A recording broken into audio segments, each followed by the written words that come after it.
Shalom, Yasha'Allah.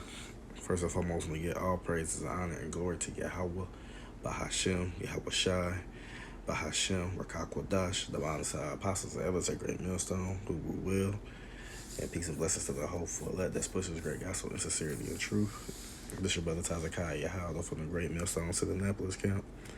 Coming at you another lesson to the spirit and the power Yahweh, Bahashem, Yahweh Shai, and Lord willing be edifying. Got an article here from FoxNews.com, and it reads December 27th. Well, it was published on December 27th, 2022, and it reads Farmer predicts worse food shortages, higher prices in 2023 amid inflation, drought, interest rate hikes. Right? It says the U.S. is in the midst of a major food security threat, Tennessee dairy farmer says. And through the spirit of Yahweh Shemel Shai, our elder apostle Tahar, he deemed this year, 2023, the hopeful year that all these prophecies come to pass. And Lord willing, they definitely do. But because things have already been kicking off at the start of the year as well. But moving on, it says drought, supply chain shortages, and the rising cost of doing business led to a difficult 2022 for American farmers.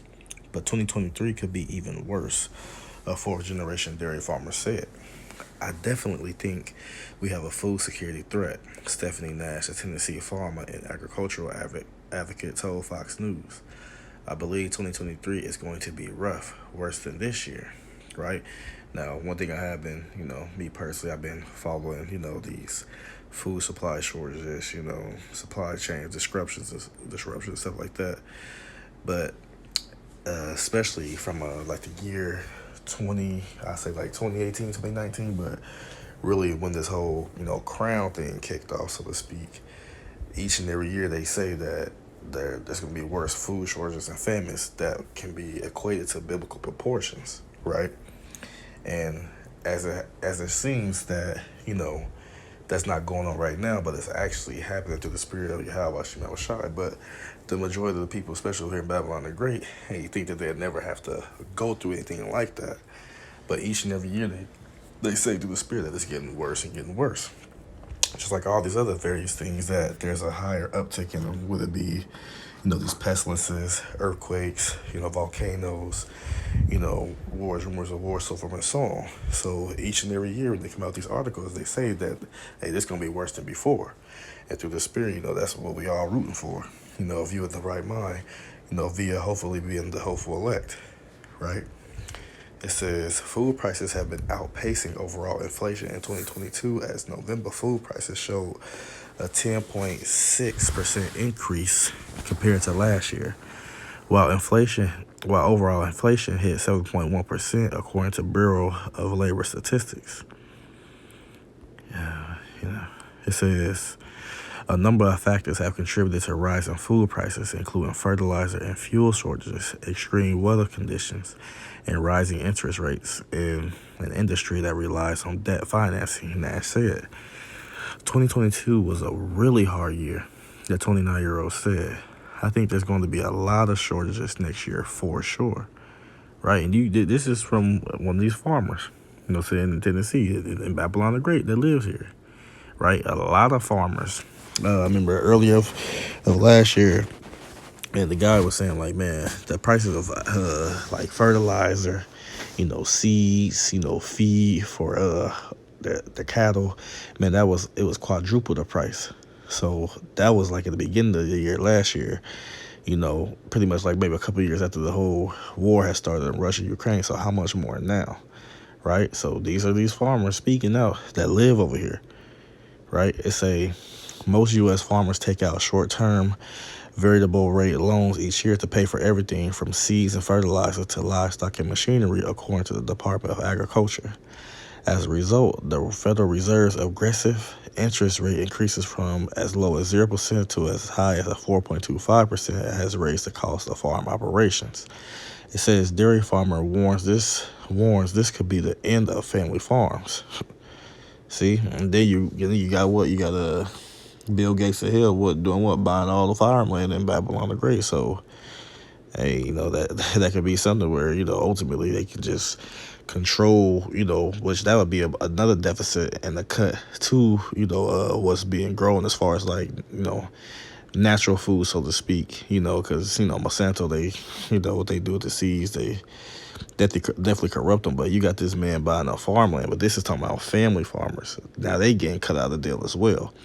So then they talking about what for you to eat 3D printed food and all these GMOs and all this and that, man. This like that's why this devil got to be taken out, because this is a strategic thing that's being done, right? These famines are going to come, rather it be man made or Yahweh Shemashai just sitting it naturally. But hey, at the end of the day, it's all through the spirit and controlled by Yahweh Shemashai. So however it may happen, hey, it's still part of the prophecies. But you just got to pay attention, man. These is devils. These is demons. You think, man, they not all bad. Yeah, man, listen. And the scriptures don't speak about nobody. They still don't speak about no Edomites being good. Period. But hey, keep an eye on that, because the reason why all that land being bought up, and it could be bought up and not be used for anything, or it could be bought up and used to continue to poison you. But going on to say, you have family farmers and ranchers that can't pay their bills. And that said, you talk about loans, that's a big deal. Food costs are increasing. The overall production of our operation are increasing, she added. We have to be able to get paid more to make it. The farming sector's total interest expenses forecast to hit nearly $26.5 billion this year, nearly 32% higher than last year, according to USDA data. Due to higher fertilizer, fuel, and land costs, farmers must decide whether they'll reduce their crops and cattle or endure as they struggle to repay larger loans, according to 24 farmers and bankers interviewed by Reuters. We see products in the grocery store increasing, and I think a lot of people don't understand that. Nash said, we're not the ones pushing for increasing. We are making less than ever. Right? It's one of the worst droughts of Slovakia. It says California's drought disaster is turning into an economic disaster. It's unprecedented. One of the worst droughts the country has seen in decades is also helping fuel food inflation. As of Tuesday, 53.2% of the lower 48 states is in a drought, according to the U.S. Drought Monitor. I think that's a big threat to the United States weather, drought, and water. It says Nash told Fox News, we really didn't initiate any new programs to help farmers with devastation across America. Right? It's a severe, so you see this image, it's a severe drought and wildfires have caused farmers across the country to reduce crops and cattle sizes. And, real quick,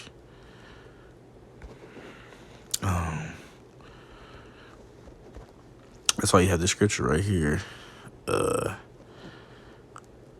2 Ezra chapter 15, verse 13, it say, they that till the ground shall mourn. And who are those who till the ground? That's what you call your farmers, right? For their seed shall fail through the blasting of hail and with a fearful constellation. So they mourning right now because why? They telling you that, this drought's messing up, lack of water, these interest rates is high, it's jumping up.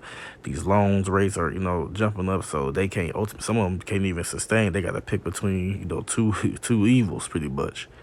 And what they doing, they mourning right now. This is pretty much, like I said, ain't a good time to be a farmer. The articles I did earlier last year, they was like, they was like, man, look, like they said, we not pushing for the increases. That's how it is, so they can, make ends meet. But the farmer who I read his article last year, he was like, they pretty much is able to like gather enough resources to ultimately just to feed their family and not even make a profit.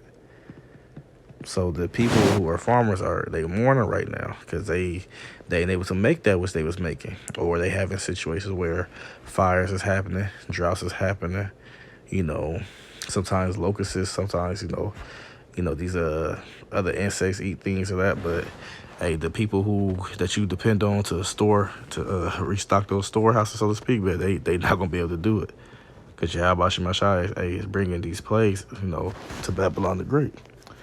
So say severe drought, wildfires. Also get that real quick. even in come back to that. Just want to get these real quick. Second Ezra chapter 6 verse 22. Well, yeah, it say, and suddenly shall the sown places appear unsown, the fully storehouses shall suddenly be found empty, because why? They can't get the yield, as far as their production, because a lot of stuff that you eat, even if it be processed foods, a lot of them are made out of like crops like corn and soybeans and wheat and barley, and then a lot of those crops get sent from other countries that you can't get, because or if they can get, it's very limited due to the whole war that's going on. But like I said, the places that appear suddenly sown, which you depend on those farmers, dairy for that. This is a dairy farmer, but hey, they may be a dairy farmer, but they also may have acres to where they can plant other stuff.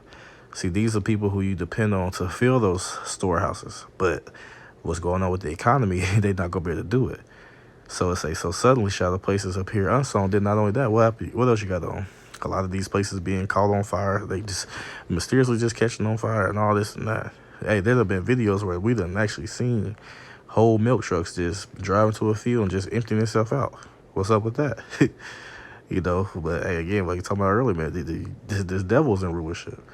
But as it says, suddenly shall the sown places appear unsown, the full storehouses shall suddenly be found empty, because why? These farmers ain't gonna be able to, get that yield in those crops to ultimately what? Fill them storehouses up. They worry about filling their own cellars, their own freezers, and their own houses up to sustain for their family due to these increasing prices and interest rates.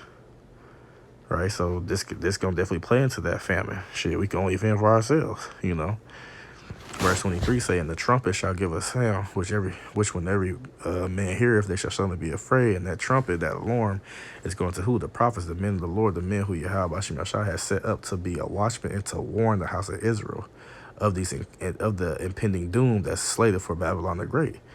Which, ultimately know that the main plague is be the thermonuclear warheads, contrary to laser beams. But there's going to be a lot of other plagues, because Scripture say he would, matter of fact,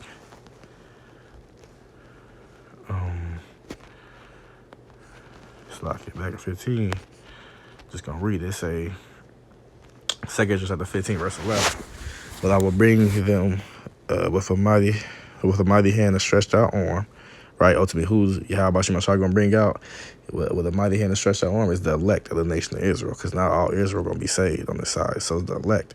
But it says what? And I will smite Egypt with plagues as before. It will destroy all the land thereof. So, hey, this is part of the plagues that Yahweh Hashem Yahshua is gonna smite this place with. And it says, as before. Remember, ancient Egypt was smited with plagues, but we in what? Spiritual Egypt, pursuant to what? Revelation 11 verses 8. So we in spiritual Egypt right now. So he gonna smite this place with plagues as well, like he did the former ancient, original Egypt that's over there in the east, in the land of Ham, or so-called Africa. Right, so this the alarm, the trumpet's being sounded, but hey, if you don't take heed to it, then you're gonna get caught up in it. And it says what? And at that time shall friends fight one against another like enemies, because shit ain't gonna be no food. Let's say y'all kicked it, you and Kevin, had a beer, had a brewski, and then prices done went up, and shit, a piece of bread, $40 now, he ain't got it. So shit, y'all was friends at the point up, but now I need to feed my family. I got to feed myself, fend for us. So the people who you call your friends, your family, right? Even your family, it could be even your parents. It could be your brother, your sister, man. You're going to fight against them like enemies, right? It says, and the earth shall stand in fear with those that dwell therein. Because, yeah, man, great fear, hey, man, great devastation and destruction and desolation is coming to the world.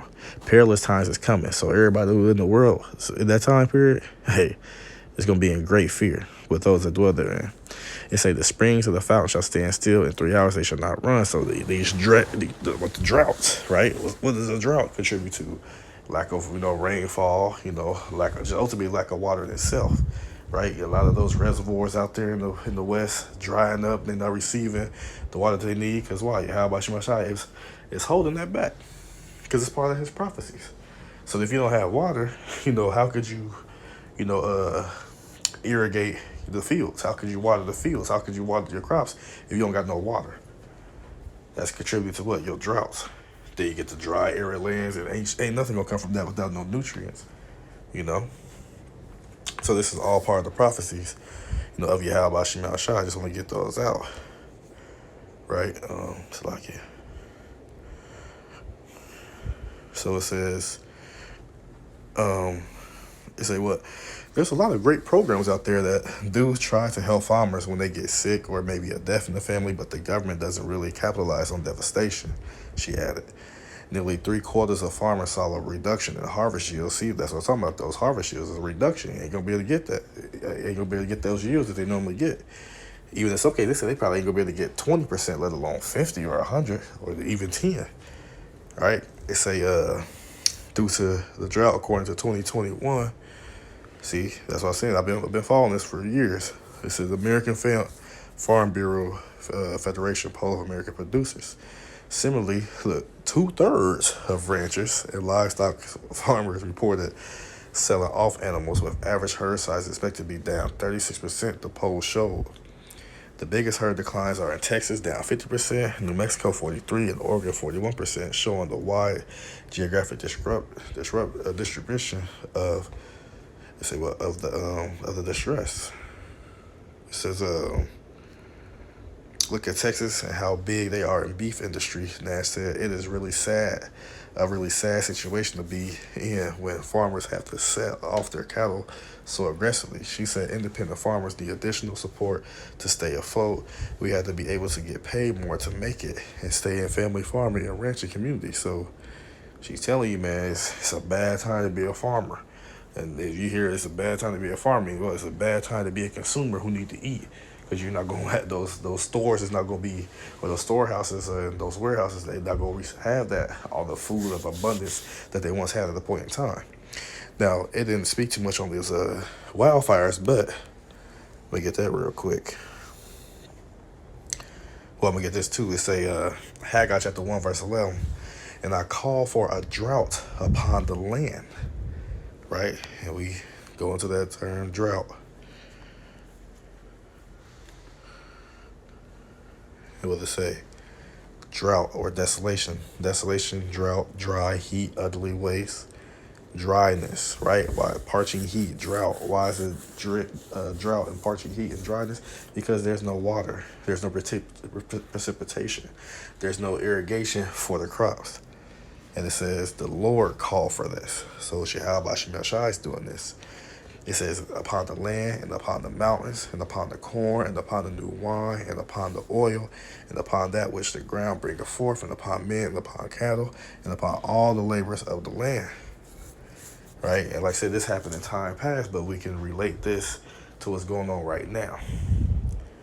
You know what I'm saying? Because that's why I said the scriptures are written aforetime for our learning. So the things that happened back then, it's some things that happened in the scriptures that was only going to happen at that time, but majority of the things are we related to the times today. And as we can see, droughts is going on. You know what I'm saying? And the droughts do what? They affect everything. They affect just the land itself, which will go ultimately affect the animals who got to graze and eat those things, like greens and stuff like that. Then it's going to affect what? People. They also what? It's going to affect what? People's revenues, their livelihoods. So this is what Yahweh Shema Shai is sending to Babylon the Great and various other places in the world. Right? And then it's talked about those fires. Well, it's Isaiah chapter 29, verse 6. Thou shalt be visited of who? Of the Lord of hosts, Yahweh Shema Shai of hosts, with thunder and with earthquake and great noise, with storm and tempest and the flame of devouring fire. Those wildfires is what? Flames of devouring fire. All these things as well, part of the prophecies, and also part of the visitations of Yahweh Shema Shai. So even if somebody must have took a piece of wood and burnt it in the field and burnt everything up, well, guess what? The Lord Yahweh Shema Shai put the spirit on that individual to do so, no matter what. So I just want to, get those out real quick. But I believe that was all in that article.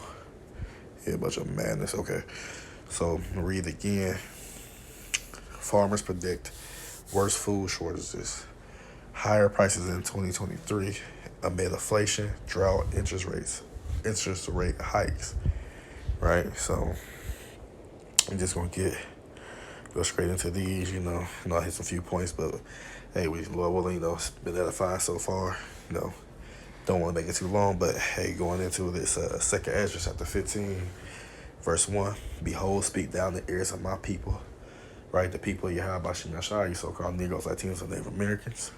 Right, the words of prophecy. Prophecy means what? To say before. So we speak the things, the spirit of Yahweh Bashim Yashai now, because he's going to, through his spirit, bring them forth in the future. So that means to say before it happens.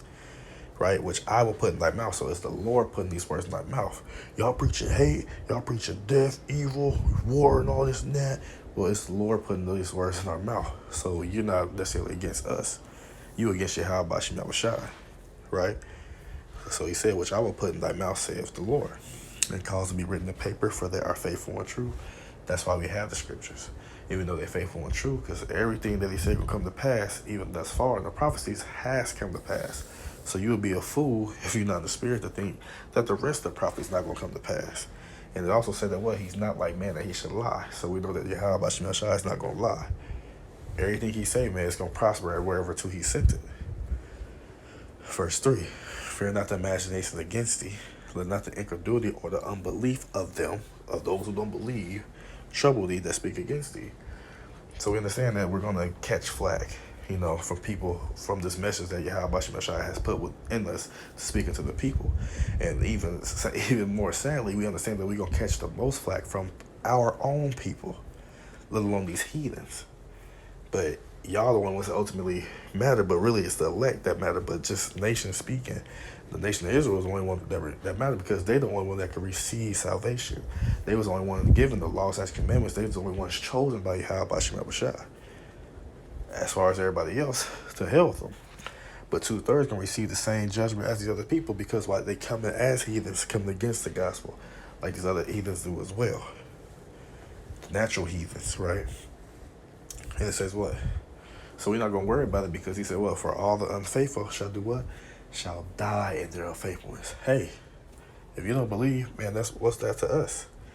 Hey, you're going to get caught up in all these perilous things that Yahweh Bashim Yashai going to bring to the earth. And Lord willing, we be kept from those things, being of the hopeful elect. So to hell with you. Ain't nobody going to pray for you. Anybody going to be sad for you. Anybody going to cry for you. Hey, good riddance, because you don't believe in Yahweh Bashim Yashai. Verse 5. Behold, saith the Lord Yahweh Bashim Yahushai, I will bring plagues upon the world. The sword, famine, death, and destruction.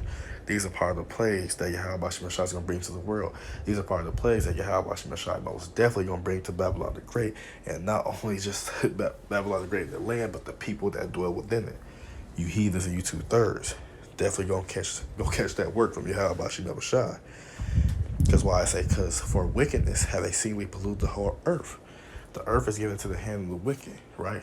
So if a wicked man or the wicked people are running the earth, then that's the vibration that they're going to put forth out there for the people to accept and for the people to uphold the standard of wickedness, right?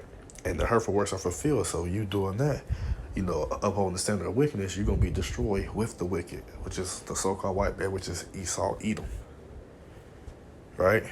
It says, I read about the morning, so I'm going to just read this part too. Woe to the world and them that dwell therein, right? That's what's going, because that's what's coming. Death and destructions, lamentations, and mournings, and woe is coming to the world, right? And we're going to get this too, because it say, verse 18, for because of their pride, your high-mindedness, your loftiness, thinking you can never be brought low. We always be on top, right? Because of their pride, the city shall be troubled. And the city is going to be troubled in various and in a lot of ways. But you definitely going to be troubled when you can't, damn, ain't no bread, ain't nothing to eat in here. And then it said, well, inflation, damn, it costs this much. Definitely going to be troubled, right? And it says, well, the houses shall be destroyed, men shall be afraid. Why is that? Because verse 19 say, a man shall have no pity upon his neighbor, right? He ain't going to care. Ain't gonna give a damn about his neighbor. Don't care if you got a 2-year-old, a 3-year-old newborn. Ain't gonna care, right? It say, but shall destroy their houses with the sword and spoil their goods. What spoil your goods mean? Steal your shit, take your shit. Debo, that's my bike punk. That's my bread punk. That's gonna do that. Why they gonna do these things? Because of the lack of bread and for a great tribulation, perilous, destructive, diabolical time that's coming to the earth. But but like I said, it's a good thing because that's what this world needs, a cleansing, right? Because ultimately that cleansing gonna come what? From the thermonuclear warheads and the concentrated laser beams. But these evil things have to come because why? All of the worst of you people are evil. So scripture say he that soweth weaknesses also reap the same. So when you do dirt, you can receive the dirt. You know what I'm saying? That's what's gonna happen to you. But like I say again, because of the lack of bread, so a lot of people, hey, the Purge movie, the Road movies, the Book of Eli, hey man, that's gonna be that's my favorite movie. Yeah, it's gonna be a reality, and it ain't gonna be your favorite event, and it ain't gonna be your favorite lifestyle in that point in time come. Trust and believe that. But the elect of the nation of Israel ain't got nothing to worry about, and what will we be a part of that number, right? Jump on to the next chapter.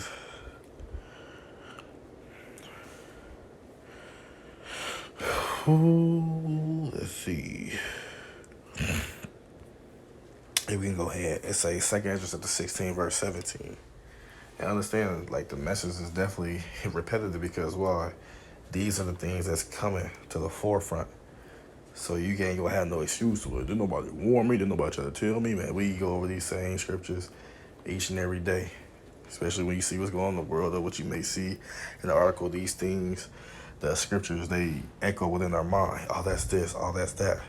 So you ain't gonna have no time in the day to be like, did nobody tell me nothing, because the repetitive message has come out. Right? Just in 2 Ezra chapter 16, verse 17. Woe was me who will deliver me in those days. This is Ezra saying that, which we believe through the Spirit, because this is a reincarnation scripture, and we believe through the Spirit that he here prophesying, through the Spirit and power of Yahweh Shemal Shai. And he say, who will deliver me in those days? Which we understand, a man ain't gonna be able to deliver himself. A woman not gonna be able to deliver himself. They self. Only Yahweh Shemal Shai will be able to deliver you. But she gonna use his son to do so. And that great deliverance. Because that's what his name means. He saves, he delivers, Yahweh Shai. Right? Verse 18. It says the beginning of sorrows and great mournings. Right? The beginning of famine and great death. The beginning of wars. So it's just the beginning of these things. That means what? It's going to, like Matthew 24 say, these are the beginning of sorrows. So these are just the beginnings. That means you got a middle, and then you got an end of it. So it's going to be a horrible, perilous time, Jacob's trouble. And man, it's not going to be a time period that you want to be alive in, being on the wrong side of Yahweh Shemal Shai. The beginning of wars, right? Like I said, say the beginning of sorrows and mourning. Ain't nobody really happy.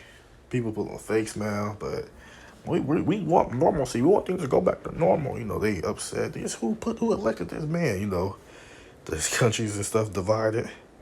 Right, so at the beginning of famine and great death, people just dying left and right each and every day. Say what? Zephaniah 3 and 5 say what the just Lord is in the midst of, he will not do iniquity. Every morning do he bring his judgment to light. He faileth not. But the unjust know no shame. See, judgment is running rampant throughout the world. Right? Say great death, the beginning of wars, right? Hey, guarantee you, through the Spirit, Lord will hopefully another little war pop off. Or even that great war, World War III, hopefully that pop off this year. Right? But more wars are going to pop off. Proxy wars, civil wars, society wars, whatever the case may be. We definitely know that, civil, societal, race wars, all those, go pop off over here in the Babylon the Great. And I guarantee that may trickle over to other nations as well. It would just make sense. I'm speaking as a man, but we know that's going to definitely happen over here. It's and the power shall stand in fear, right? Hey, from the elites on down to the lesser luminaries, they definitely going to be standing in fear. The elites, of course, because they know that, hey, this is the end game for their kingdom. But the lesser luminaries, because why? We're scared. What can we do? There's nothing, what can we do? Where can we run? Where can we hide? Right? Didn't even know. They talk, what about the common people who have no clue what's going on?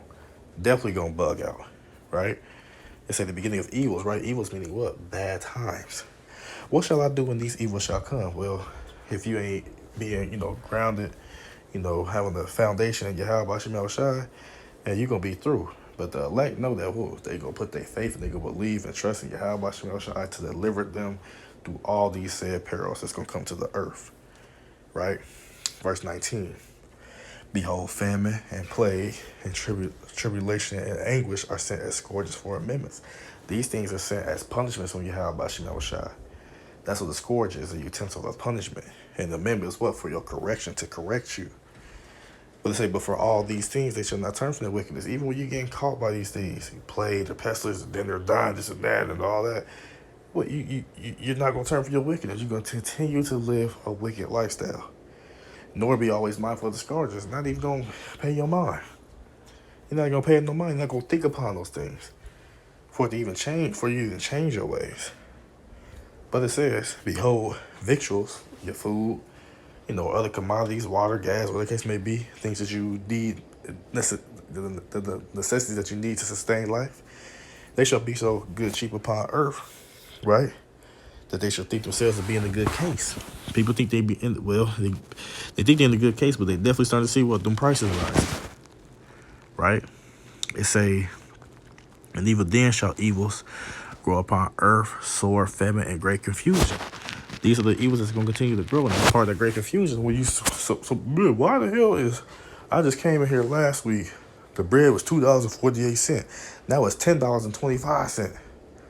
I just came in here. Meat was just 2 pounds for $12.70, and I don't know, just to give examples.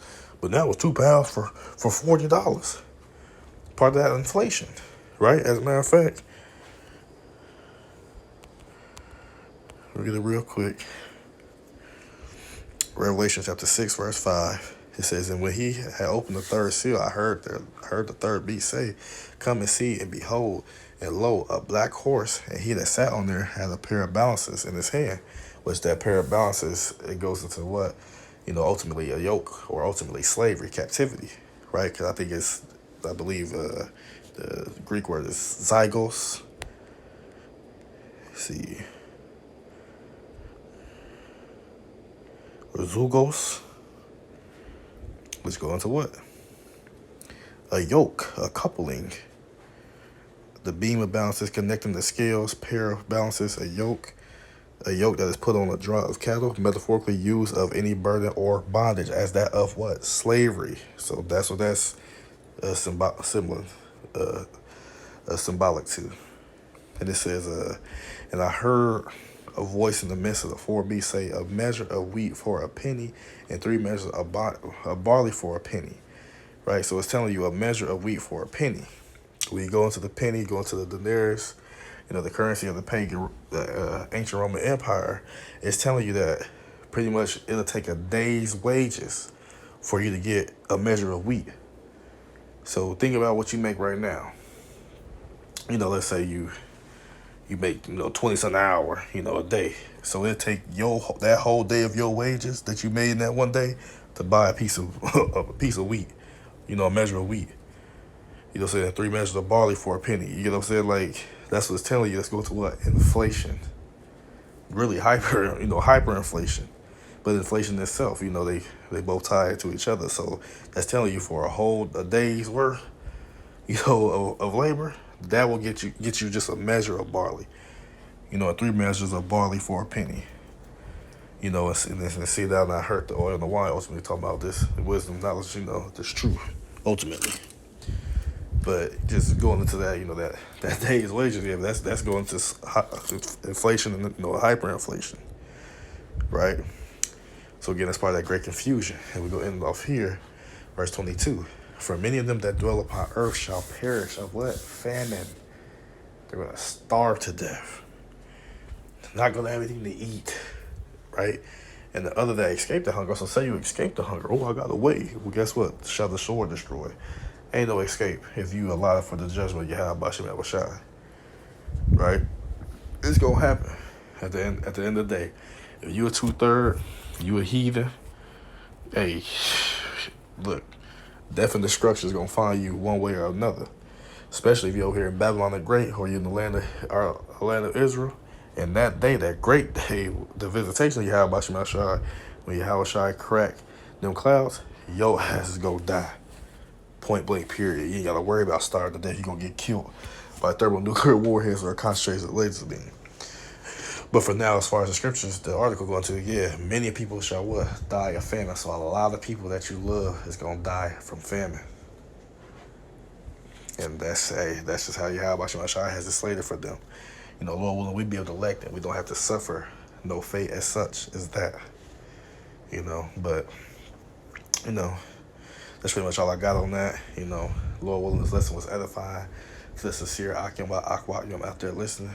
I only give all praise and honor and glory to Yahweh, Bahashem, Yahweh Shai, Bahashem, Rakak Wadash, the Bonasa apostles and elders, a great millstone who rule well.